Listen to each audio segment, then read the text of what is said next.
Well, hello, everybody. Hello. Wow.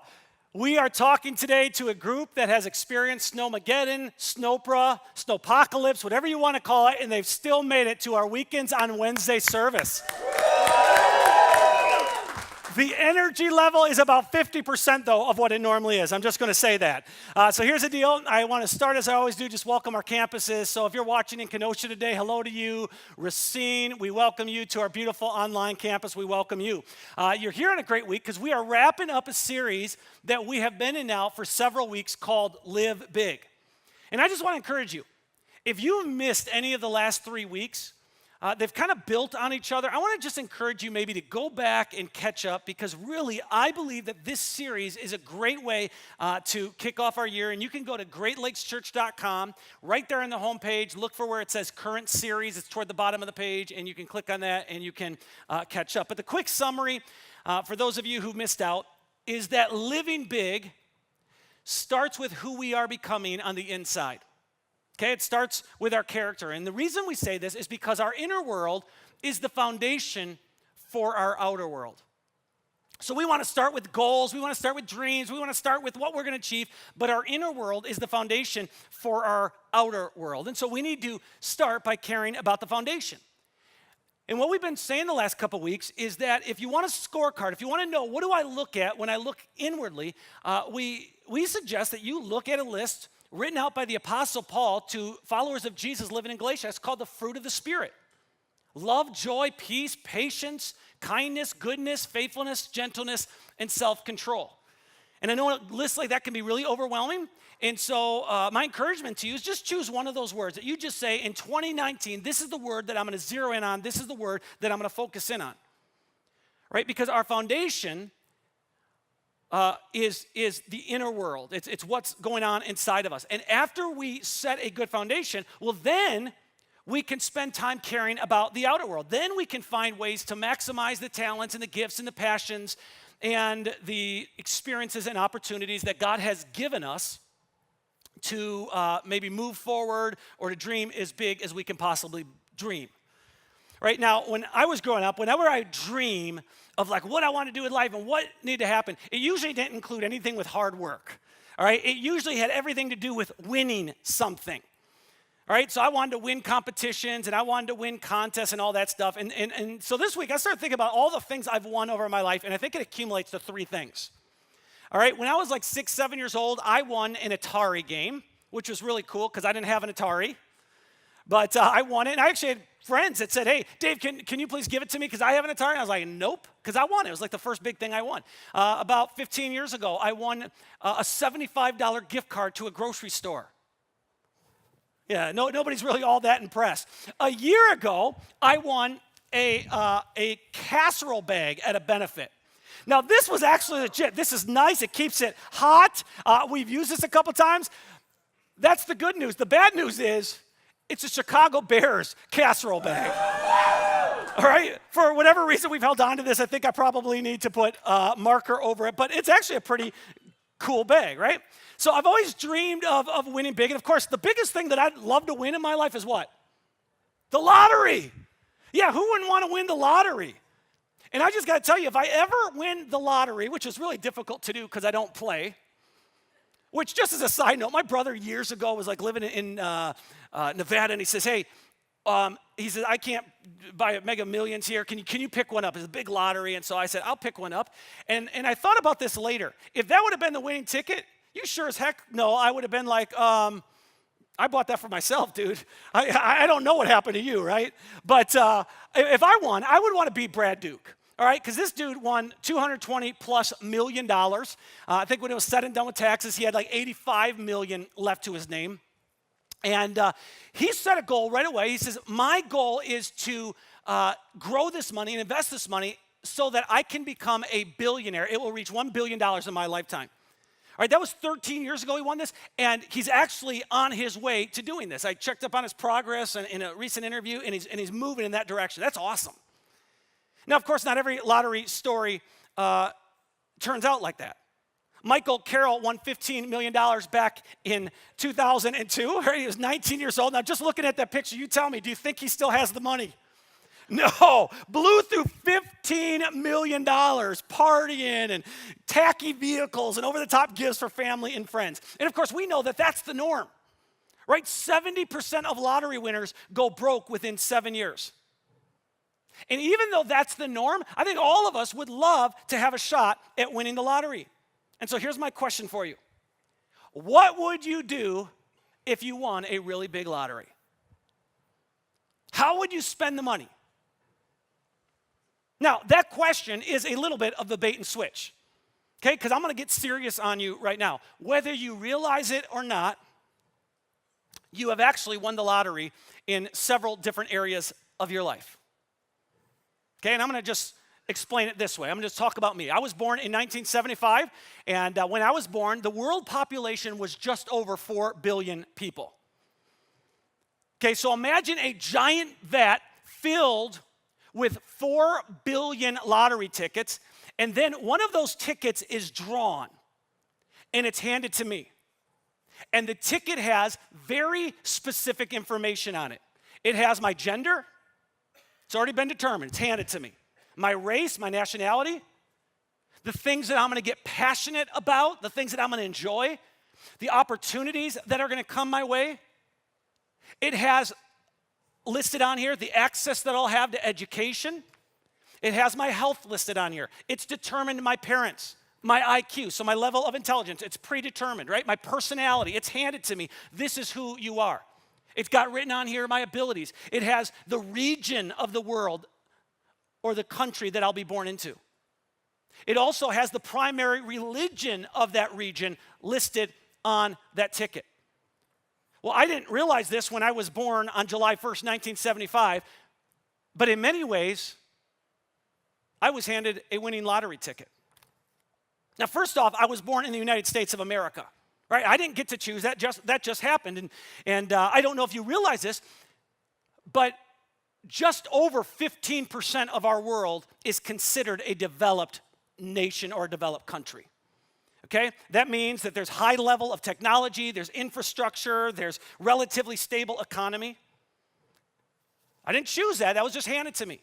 So I was born in a country with more than enough food, with access to clean drinking water, with lots of entertainment options. I was born into a country that has the freedom to say and do pretty much whatever, right? We see that exhibited all the time. I was born in a country that has plenty of opportunities to make money, and it had nothing to do with me. It's just because I live in America. And I've shared this website with you before. It's one of my favorite websites. It's just really simple. It's like I go to it every couple of years. It's called globalrichlist.com. globalrichlist.com. And what you do when you go to this website is you just type in your salary, and it will tell you, compared to the rest of the world, to the 6 billion plus people on our planet, right? It tells you where you're at in regards to your wealth, in regards to the money you have. And so if you make $25,000 a year, I want you to know you're in the top 2% of the world's wealthiest people. If you make $33,000 a year, you are in the top 1% of the world's wealthiest people. Now we forget half the world lives on less than $2.50 a day. And things are getting better and our world's improving all the time, but that's still the reality. So the fact I was born in America, I won the lottery. But that's just one of the lotteries I won. I also won the parent lottery. I was born into a middle-class family by parents who loved me actually way more than they love my siblings. They've told me that on many occasions. I was born to parents who provided structure for me. They taught me the value of hard work. They taught me about the love of God. They lived in front of me what they taught. They've always been together. And here's the deal. I didn't choose my parents. That's just the family I was born into. It was handed to me. I didn't choose where I was going to be born. I didn't choose when I was going to be born, to whom I was going to be born. I didn't choose the opportunities that I would be given because of my upbringing or the country I was born into or the grace of God. I can argue that I've capitalized on a lot of the opportunities that have come my way, but I certainly didn't choose them. I'd also argue that I won the education lottery just by the fact I live in the United States, access to great education. And we have great public schools in our country and great public schools in our area. I happen to, all of my life, be able to attend, not because of my choice, but because of mom and dad, a private school. So less than 10% of students in our country ever attend a private school. I got to attend one. 34% of adults in this country have a college degree. I have one. That's a privilege. Well, it's an opportunity that came my way that I capitalized on, but it's the fact I live in this country that I'm able to do so. I would say in many ways, I won the church lottery. Love this church. Only 2% of churches in our country ever make it to our size. There are churches, I'm going to tell you, I've said it before, there are churches that pray harder, they work harder, they're way more strategic than we are. But from day one, we've grown numerically, and that's given us many, many opportunities to do and experience things that, quite honestly, we couldn't do and experience if we were an average church of 89 people. Now, that is my story. It's not an arrogant story, it's just this is what it is. And I've won the lottery in many other areas of my life, but here's why I can share so freely about the lottery I've won, because I know you've won the lottery. There are several areas of your life, whether you realize it or not, in which you've won the lottery. And it's not anything to be arrogant about, right? Because you didn't choose your personality, you didn't choose your talents or your IQ, you didn't choose the time period in history in which you'd be born. You didn't choose the opportunities that would come your way. Those things are a gift. Everything we have in this life is a gift. Warmth and sunshine are a gift from God that we experience 3 months a year. Right? Relationships are a gift from God. Opportunities are a gift from God. Followers of Jesus look at the good things in our life. We look at the blessings in our life, not as random, not as good luck, not as coincidence. We look at the blessings in our life as gifts from God. In fact, James, who was one of the closest followers of Jesus in the first century, he made this observation. He said, whatever is good and perfect is a gift coming down to us from God, our Father. So followers of Jesus believe that everything in our life is a gift. Life is a gift. The human body is a wonderland, right? Our legs are gifts, our arms are gifts, our eyes are gifts, our mind is a gift. And I think it's pretty easy for any of us to forget that it's a gift, because we could argue, well, dear God, I'm the one who had to work for the degree. I'm the one who had to hone that skill. I'm the one who has to set my dang alarm for 6 o'clock every morning, so I have to go to work and carry the stress and responsibility. But this is why early on in Israel's history, Moses actually warned the Jewish people. He said, listen, there's going to be a day that you start to experience more and more and more of the blessings of God. Do not forget that it's a gift. Here's what Moses said to them. He said, you may say to yourself, I have achieved this wealth with my own strength and energy. Remember the Lord your God. He is the one who gives you power to be successful. You didn't choose where you were born, and you didn't choose your parents, and you didn't choose the education you would have access to. As followers of Jesus, we realize that the blessings of God in our life are gifts. You have sight, that's a gift. You can speak, that's a gift. You have a vehicle, that's a gift.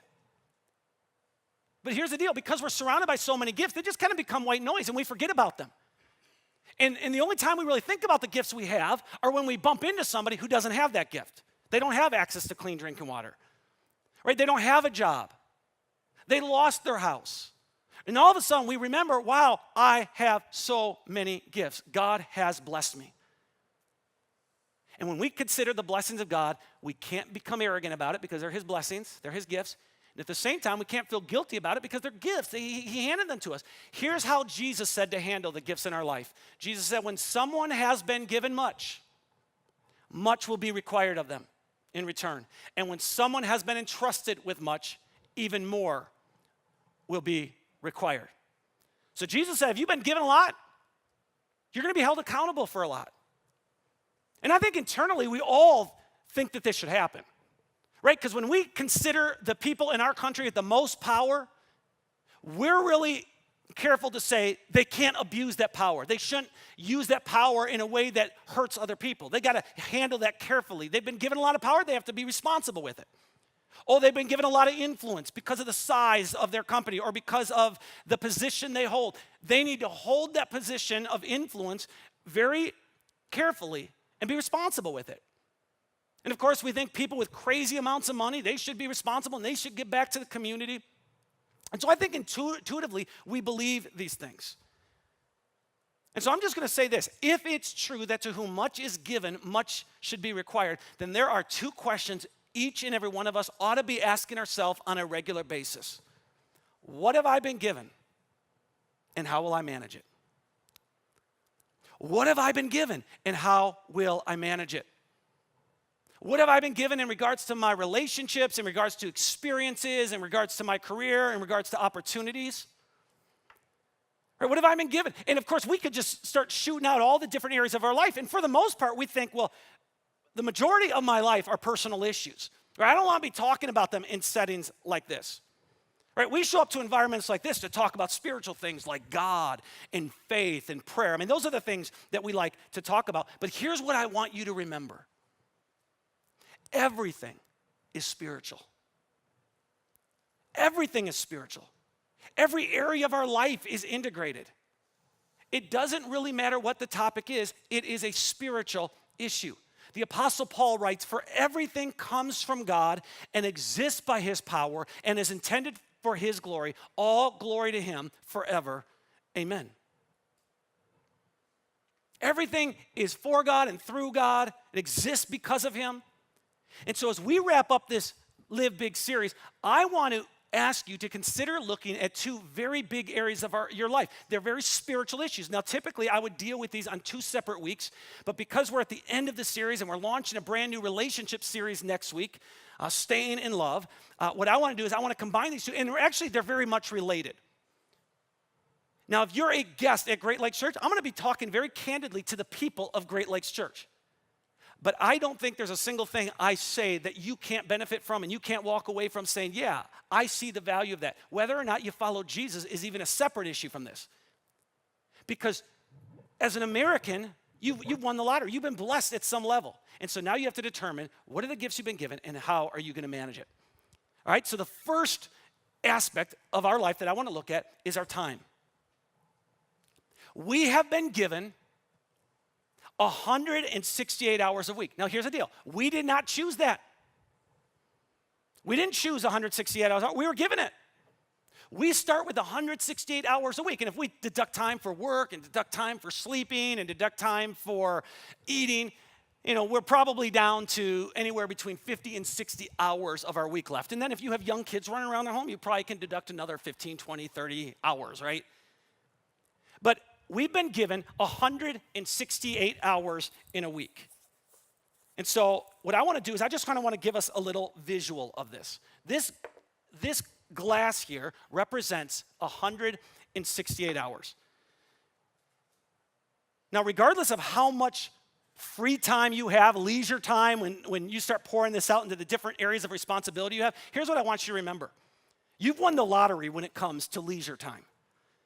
Because the wealthiest countries in the world have way much more free time than the poorest countries. So we work less and we make more. That's the reality of the country we live in. And you and I have very little to do with that. We can't be arrogant about it. We just need to keep asking the two questions. What have I been given and how will I manage it? And there are really 3 different ways that people use time. The first thing we can do is we can spend our time. Spend it sleeping, spend it going to work, spend it with our kids. We can spend our time. Second thing we can do is save our time. That's where we take as much time as we can and we say, I'm going to save it for myself so I can refuel and I can replenish myself. It's a very important thing to do. And the third thing we can do is give our time. And giving our time isn't something we do if there's mutual benefit coming from it. Giving our time, when we talk about that, is when we help someone else with no expectation of getting anything in return. So I'm going to give my time to them, to bless them, to encourage them, to help them. Now, most of us, when it comes to our time, we're pretty good with the spending and saving it, right? We're good at spending our time, and we're good at, maybe saving our time and refueling ourselves, or at least hopefully you're good at that. But the area that I think is a challenge for most of us is giving our time, and it's not because we don't want to give our time. Right? Most of us, we love giving our time, we love blessing people, we love helping people, but it's something we like to do sporadically. I just saw an awesome documentary on Netflix. At least I liked it. You might think it's lame, but it was a documentary of about Bill Murray and how Bill Murray will just randomly show up to people's homes or like parties. When he sees a party going on, he'll just walk into it. He'll photobomb people in, when they're getting pictures taken. He'll start random conversations with people at a bar, and then, of course, everybody's coming over and wanting to take pictures with him. And he actually loves bringing joy to people, but he's very hit and miss when he does it. But when he does it, people love it. And I think there is absolutely a place for that, right? Random acts of kindness, sporadically showing up in people's lives to help them. But there's also a place for consistently showing up and giving of yourself day after day, week after week, month after month, and year after year. Throughout history, that is the way the message of God's grace has gone forward. People taking what they have seen and heard and learned and experienced, and then pouring some of that in to someone else on a regular basis, and leaving a dust cloud while they do it. That's how the message of God has gone forward. Right? We see this with Jesus. He takes time and he pours into his disciples, and he teaches them, and he loves them, and he cares about them. And I know those of you watching on video, you can't hear, but there is a rock concert going on somewhere near this building. And so here's the deal, guys. I got to find my other, it's like I'm playing a puppet game with you here. So Jesus did that with his disciples, and then what did his disciples do? They went out and they poured themselves into others, and they taught what they had seen and what they had heard and what they had learned. And then those people went on, and then they did it to someone else.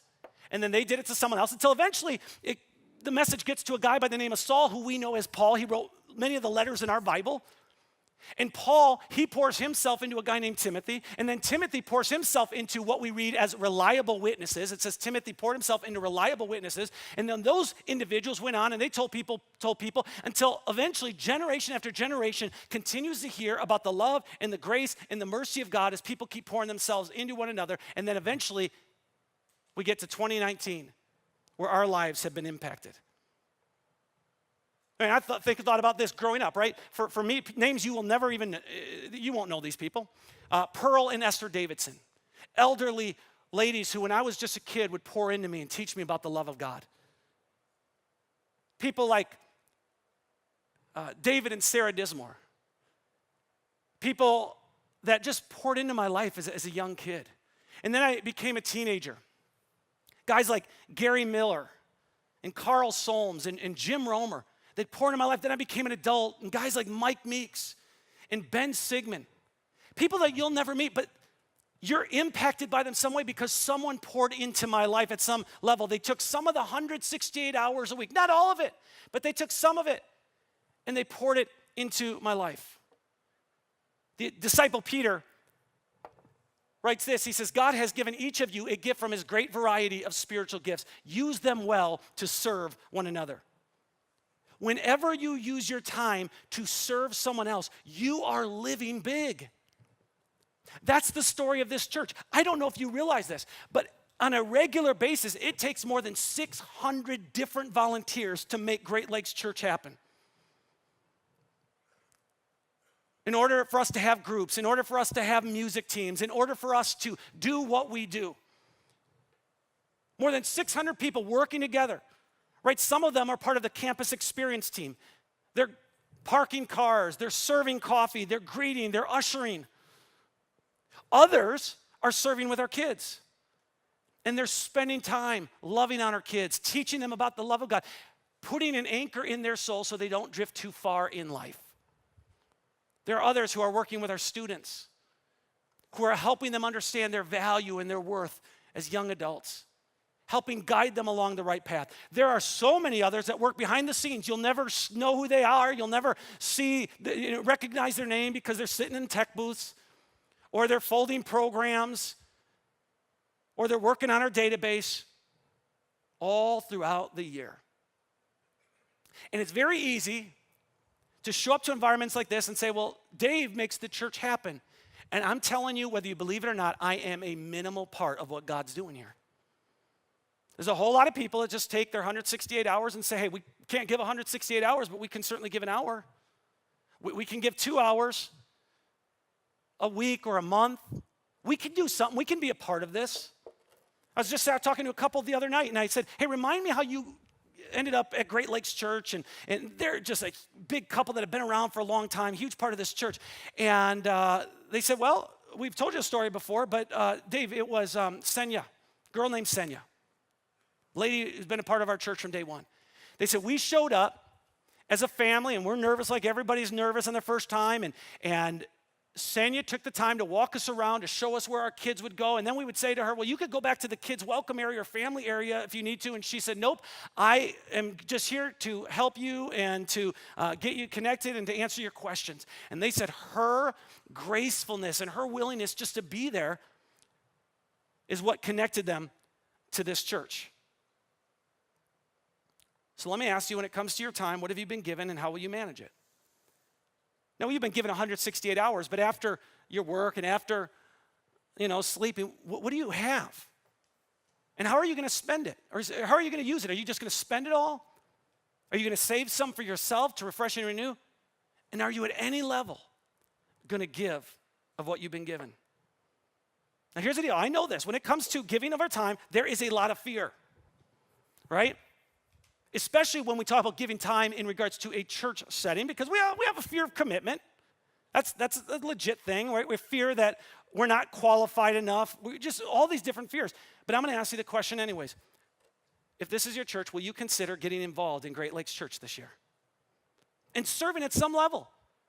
And depending on your time, you have to ask, what have I been given and how much, what will I do with it? Maybe for you, it's saying I can give an hour a week. Maybe it's saying I can give an hour every other week. Maybe it's saying, you know what? I'll give an hour every single month. We have 672 hours every month that we have. Could you consider maybe potentially giving 1 hour a month? And so here's the deal. Every single week, when you show up and you're handed a program, inside that program is a connection card. And there are areas on the back of this card, guest services, which is like campus experience, anything with coffee and greeting and ushering and parking, right? Great Lakes kids, 6th through 12th grade. Would you consider checking a box to say, hey, I'm interested. I'm not committing to anything. This is not a blood covenant, but I'm interested in potentially learning because I want to help, potentially, maybe, I'm thinking it through, I want to help create an environment where people can come and experience the grace of God, where people can be free from the bondage that they carry and the baggage they carry all week long, where people can come and experience the love of God in a very freeing way, where their past is not an issue here, where they can know that they are loved and accepted. I want to be a part of that. And I know it's easy to say, well, I don't know that I can really make that big of a difference. Guys, the big idea of the series, small steps over time is what makes a big impact. And so I'm just going to throw out a 90-day challenge. And the 90-day challenge is this. Would you consider in the next 90 days, that's 3 months, would you consider in the next 90 days finding a place to volunteer around here, if this is your church? And again, if this isn't, you're a guest and you're like, these guys are crazy. This is what makes us tick. This is our heartbeat. This is why we can say, we can live big, because living big isn't just about ourselves, not just about taking care of ourselves inwardly and our vision. No, it's about partnering with others for something bigger than ourselves. And so will you consider in the next 90 days, and all I'm going to ask you to do is to literally use your connection card and write on it some way or somewhere, maybe even the prayer request area, 90-day challenge. You put your name, your email, 90, and we'll send you some links of just some things to be thinking about, some things to be exploring. But 90 days, just finding a place that fits with your time, and we'll work with you on that. Okay, so that's the first area. The second area, and we're not going to talk as long about in this area, and that is with our money. That is with our money. Now, even if you're not a follower of Jesus, I want you to hear it because this isn't about just give to Great Lakes Church. Now, I'm going to ask if this is your church, that you're faithful in giving here, but this is about saying, man, I've been blessed. What am I doing with my blessings? And we know that money's valuable because there's so many emotions attached to it, right? One of the top reasons for divorce is what? Money. One of the top reasons people are incarcerated, money. One of the biggest factors for anxiety in our life, money. So many emotions attached to it. But the basic question we just have to ask ourselves after we recognize we've been blessed and God's been so good to us, what have I been given and how will I manage it? Now, typically, when it comes to money, here's the way people manage it. We looked at these words earlier with our time. Typically, when somebody receives a paycheck, the first thing they do is they spend it. Start paying bills, going out to eat, having drinks, right? It's going to be a fun time. That's the way most people start. And then if there's anything left over, we'll save a little bit for retirement. We'll save a little bit for, if our car breaks down. And then, dear God, if we can just squeeze anything else out of that, we'll give a little bit. Well, I'll just tell you, that's not living big. That's how almost everybody lives. And a whole lot of people end up in debt that way. It's a very crippling way to live and to manage money that way for the long haul. And so I'm going to invite you to do what my wife and I have been doing for 22 years. And that's just simply flip the equation around.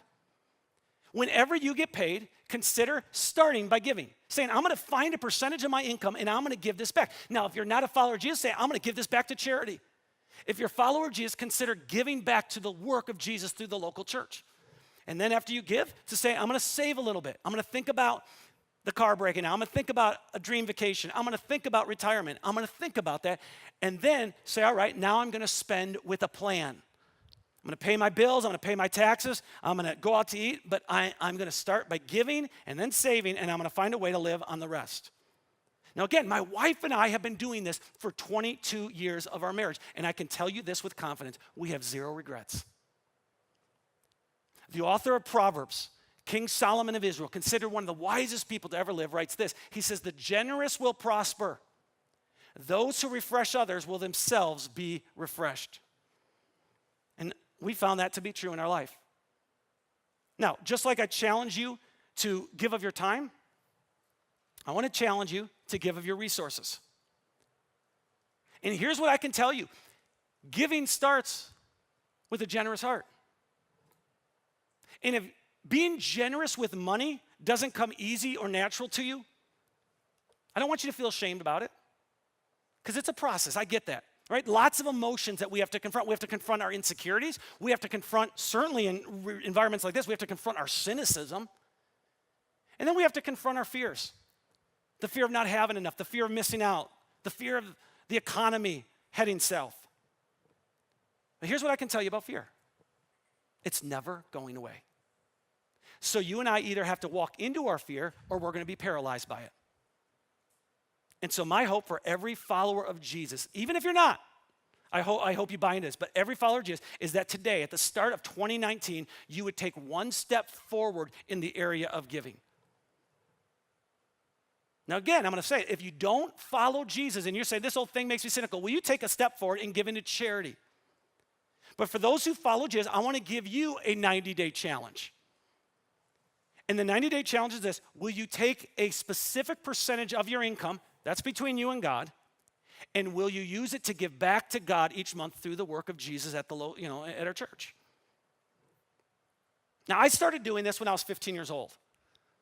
I was mowing lawns, I was working at McDonald's, then I ended up working at Six Flags, and even at 15 years old and 16 years old, I would take a percentage of my income and I would give it back to the work of Jesus through the church I attended. And so I want to challenge you to do the same. Because just as God has blessed me, I know God has blessed you. And we've all been blessed differently. And the worst thing we can do is compare our blessings to the person next to us. The question we just need to keep asking ourselves is, what have I been given and how will I manage it? And regardless of what that answer is, you shouldn't feel arrogant about it and you shouldn't feel guilty about it. You should feel absolutely blessed, because the attitude of Christ followers throughout history has simply been, we have been blessed to be a blessing.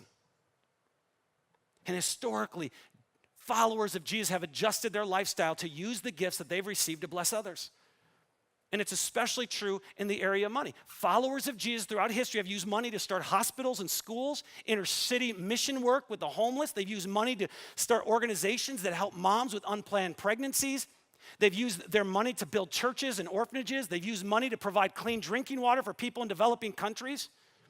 Whenever there's some sort of disaster in our world, it's followers of Jesus who are usually the first in with the most practical help and with the most amount of money to assist. In fact, we've seen that in the recent weeks with the government shutdown. I've read many articles about churches across our country opening their doors and trying to be a blessing to those affected by the shutdown. And at Great Lakes Church, you hear me every single week at some level talk about mission work we're doing here, near, and far. And if you want to see ever just a glimpse, a little fraction of how our collective giving is making a difference, you can go to greatlakeschurch.com/2018. Okay, so that's for last year. GreatLakesChurch.com/2018. You'll see a big old infographic with lots of different numbers and little stories of what's been happening at Great Lakes Church. But let's get back to this question. What have I been given and how will I manage it? Now I'm going to just wrap it up here with one more illustration because I just don't think I've had enough today. All right? So here we go. I've seen this done in so many different ways over the years, and I've done it before in different ways. But we're doing Great Lakes Church style here, and we've got 100 bags of Cheez-Its. Impressive. All right? So 100 bags of Cheez-Its. Each of these bags represent a certain amount of money. Okay? So with 100 bags, if you receive $500 a week, these bags would be $5 a piece. If your income is $1,000 a week, they would be $10 a piece. Okay, but each of these bags represents a certain dollar amount. Now, in ancient Jewish culture, anytime Jewish citizens would receive income of any kind, what they would do is they would take 10 of the bags that they were given, 2, 4, 6, 8, 10. They would take 10 of the bags that they were given, and they would return it back to the work of God. Okay, it was called the tithe. So they kept 90%. This is what they kept for themselves. This was to pay bills. This was to go on vacation. This was retired. This is what they kept for themselves. And this is what they gave back to the work of God. Now, there are lots of verses in the Old Testament, in Jewish scripture, that talk about the tithe. I'm not going to read any of them for time's sake. Suffice it to say, this was built into their Jewish culture. But the attitude behind the tithe is found in the book of Proverbs. This was their attitude. Honor the Lord with your wealth and with the best part of everything you produce. So the collective giving, the tithes of ancient Jews, fueled various initiatives and mission work, just like what happens here at Great Lakes Church. Now, even though the tithe is ancient Jewish law, I want you to know, I personally started doing this at 15 years old. And I've done it through good seasons and bad seasons. I've done it when it was easy, and I did it when it was difficult. I did it when I was 15 years old, just a follower of Jesus showing up to church, and I have done it as a pastor who continues to follow Jesus. I have been steady and consistent whenever I've got paid just to say, hey, I'm going to give back 10% of my income to the work of Jesus as a starting place. And there have been seasons in my life where I've fueled it and pushed it in and gave even more than that. Now, I'm telling you this not because I want you to pat me on the back. I'm telling you this because I want you to know I'm smoking what I'm selling. I want you to know I believe this stuff. And I'll tell you, there's never been a time where I can look and say, that was a huge gift. No, it's just small steps over time that have made a big impact. I went through my old financial records this past week. I've never done this before. But I want you to hear this because I want you to see how much I believe in what I'm telling you. Renee and I have been married 22 years. By our 15th year of marriage, we had given away over $100,000. By our 25th anniversary, we're on track to have given away over $250,000. And again, it's not because of some big or massive gift that we've given. It's just happened by our steady and consistent giving. And so my challenge to you is, will you find a percentage that you can just say, this is what I'm going to start to give back to God over the next 90 days. I'm asking 90-day challenge. And my whole goal and my hope would be like that you'd want to continue. But maybe you get to a point and say, I can't do this anymore. But that's between you and God. Maybe you're going to start and say, man, I'm just going for that full 10%. Maybe you say, I'm going to go with 5% or 2%. But will you consider for the next 90 days? And all I'm asking, if you say whether I'm willing to take the volunteer challenge or the giving challenge, you don't even have to clarify it on here because we'll send you a link that you could choose which one, or you could choose both. Just somewhere on your card today, name, email, and put 90-day challenge. And my hope and my prayer is we have more momentum in the next 90 days of our church than we've had in the last 10 years in these two specific areas. And if you're overwhelmed and you're saying, Dave, you don't understand where my finance is at, next week we have a groups catalog coming out, and you're going to be able to choose a finance group there. We have a Saturday coming up in March where for 4 hours we're going to get a bunch of people together, and we're just going to go through some basic financial things. Consistent giving and faithful giving over time, whether it's with our time or with our money, makes a big impact. My hope is that we don't just live big internally, and we just don't live big a little bit here in what we're accomplishing and achieving and accumulating, but we live big as we link arms and we partner together. The key verse of this series, let your good deeds shine out for all to see, so that everyone will praise your heavenly Father. And our hope is that as we continue to link arms with our time and with our money, that happens. Now let's pray. Heavenly Father, open our eyes to the blessings you've given us. Help us to identify what you've given us and how to best manage it. In Jesus' name, amen.